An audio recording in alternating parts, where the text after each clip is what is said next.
Hello and welcome to Mega High Mind. Boy, we got some good hypocrisy that was exposed today, or I should say over the weekend, by a podcaster who had a mega caller call in and attack and question Minnesota Governor Tim Walz, the new vice presidential candidate for Kamala Harris. Called into question his 24 years of service in the armed forces, specifically the National Guard. And a radio show host by the name of Brian Shapiro over at Pushing the Limits uh, called out his hypocrisy on this matter. Let's go ahead and take a look at this post. Roll the clip. Yeah, of Well, course. I'm getting up there. You want to One talk other about thing, if you want to talk about tampons Okay, and wait, bathrooms wait, again? wait. Go ahead. Okay, go ahead. Go ahead, One other thing, if I may. please. He was in the National Guard for 24 years, Mm-hmm. and he was a sergeant, a master sergeant, Mm-hmm. the highest rank in the Guard for an enlisted man. And then he retired after we were going to Iraq. He didn't want to. After he was called to go to Iraq, he quit. So now you want to go after a man. What? This is so despicable, but that's okay. I'm glad this is. So I don't what? even Hold on. understand Hold this on, Eliana. conversation. Hold on, Eliana. Matt, Three people what's aren't so talking. funny? Hey, be quiet. my People God. aren't. Why don't you be quiet now? It's my turn to talk. This is a perfect example of when Donald Trump said, "I don't respect John McCain because he was captured." Here is a despicable man, and that's what you are, JD. You're despicable. Why do I say that? Here's a man who served this country honorably for over 20 years, but you're making an assumption that he didn't want to go to Iraq and somehow he's some sort of coward. Not that he might have been too old. Yeah. At Nothing- that point. and here's the thing, JD, you want to attack Democrats or want to attack somebody like me for not having the quote unquote facts, yet you have no idea why he decided to retire, and you're making a gross assumption, which is a despicable assumption, which is what you right-wing turds do all the Okay, time. wait, can You I? are making an assumption that this man stepped down because he didn't want to go to war in Iraq, even though he served for over 20 years honorably, and it makes you a attaining the deplorable. highest rank. And you sound like Donald Trump when you talk like that. So go ahead and vote for your rapist turd. can I- Let me ask him a question real Wait, quick. wait, can let I- me just okay. ask him a quick And then question. I want to say something. Do you know for a fact, since you're a man of facts, you claim, that Waltz retired over serving for over 20 years because, quote, he didn't want to fight the war in Iraq? Do you know that for certainty, JD?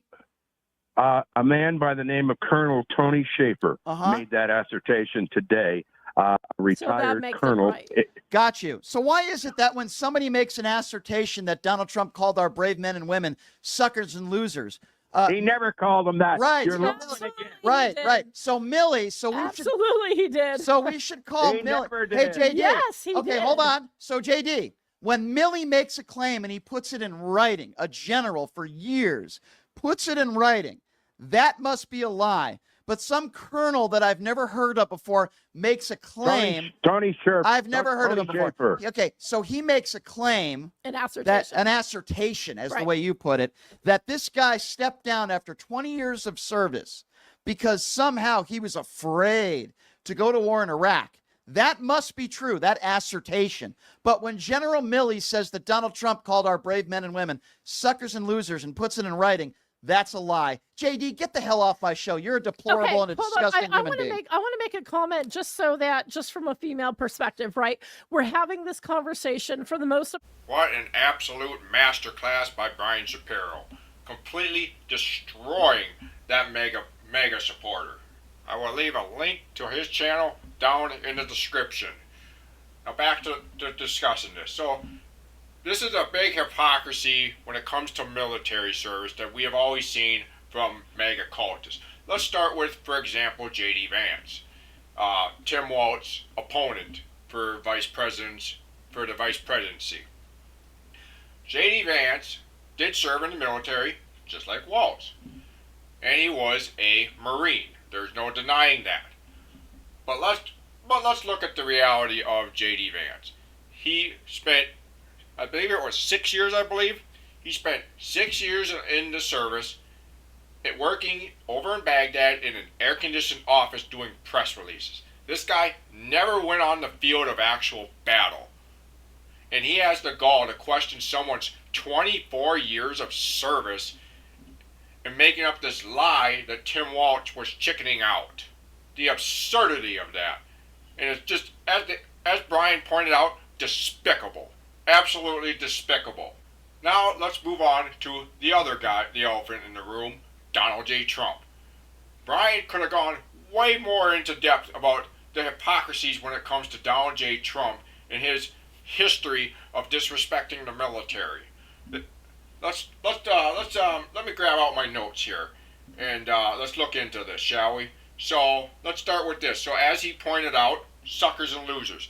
Donald Trump called our service members suckers and losers, as quoted by General Milley. Then let's also bring up that Trump looked the other way, and he knew this was going on. That his BFF, his best buddy, Vladimir Putin, was putting bounties on the heads of our troops. Let's also talk about, and the people who were collecting those bounties was the Taliban. And then Trump negotiated with the Taliban in a prisoner swap, releasing their leader and co-founder from prison, along with 5,000 other Taliban fighters from prison. A move that was a direct spit in the face to all our troops who removed those guys from the battlefield, and Trump resupplied the Taliban with fighters. The same fighters they need to take over Afghanistan. The same Afghanistan Trump handed them on a silver platter when he signed a withdrawal agreement with the Taliban behind the Afghanistan government's back. Then we have Trump, who mocked John McCain for being captured, quoting, "I like guys who don't get caught." Trump numerous times mocked Gold Star families on numerous occasions. Trump, while president, skipped a military remembrance ceremony at a cemetery because it was raining out. He didn't want to get his hair and makeup wet. Then Trump cut funding for the caregiver program, despite the fact that it saves money over the long term. Trump cut $30 billion from disability benefits and employment initiatives, which provide career counseling and job training to disabled veterans entering the workforce. Trump and Maga for years have talked about how they respect the military, how they respect veterans, how we need to increase awareness to all our homeless vets out there. Yet every single time Trump has a chance to do something great, he disrespects them, such as cutting $30 billion that would have helped vets. And now for the big ones, ladies and gentlemen, and say it with me. Trump dodged the Vietnam draft multiple times, along with other MAGA heroes, Rush Limbaugh and Ted Nugent. And don't give me the medical release about his bone spurs. Don't give me that bullshit. He did not have bone spurs. A lot of billionaire babies made up false medical records back then so they could dodge the Vietnam draft. Rush Limbaugh and Ted Nugent did the same thing. What was it? Anal cyst and diarrhea? Give me a break. And with that, if you like what you saw, please like and subscribe to this channel. Help get the word out. Please feel free to share the video so we can beat YouTube's right-wing algorithm.